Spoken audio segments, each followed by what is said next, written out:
నెల్లూరు జిల్లా 54వ డివిజన్లోని వెంకటేశ్వరపురంలో auto charging station ప్రహరీ గోడ నిర్మాణానికి శంకుస్థాపన కార్యక్రమం జరిగింది. కార్యక్రమానికి ముఖ్య అతిథిగా మంత్రి నారాయణ హాజరై శంకుస్థాపన చేశారు.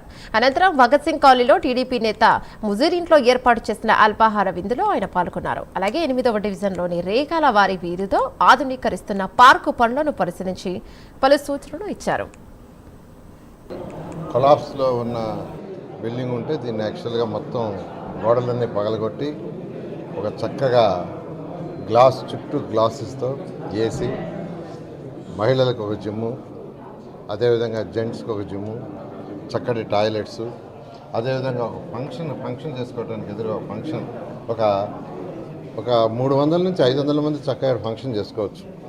పిల్లల బర్త్డేలు కానీ ఏదైనా చిన్న ఫంక్షన్స్ కానీ ఒక 500 మంది వరకు పిలిపించుకొని ఫంక్షన్ చేసుకునేటట్టుగా ఈరోజు మున్సిపాలిటీ వాళ్ళు చక్కగా దీన్ని తీర్చిదిద్దారు. ఏ కాంట్రాక్టర్ అయితే చేశారో ఆ కాంట్రాక్ట్ కూడా చాలా బాగా చేశాడు. ఆ కాంట్రాక్ట్ను నేను అప్రిషియేట్ చేస్తున్నా. నేను ఇంత బాగా వస్తుంది అనుకోవాలని నిజం చెప్తున్నా. దీన్ని బాగా చేయాలని చెప్పాను. చాలా బాగా చేశారు. కొద్దిగా వర్క్ ఉంది, అది కూడా రాబోయే ఈ నెలాఖరు లోపల కంప్లీట్ చేసేసి ఏసీలు కూడా బిగించేశారు. చేస్తే దీన్ని యాక్చువల్గా ఇక్కడ ఉండే ప్రజలకి ఇది 8వ డివిజను 10వ డివిజను మధ్య వాళ్ళకి ఉపయోగపడుతుంది.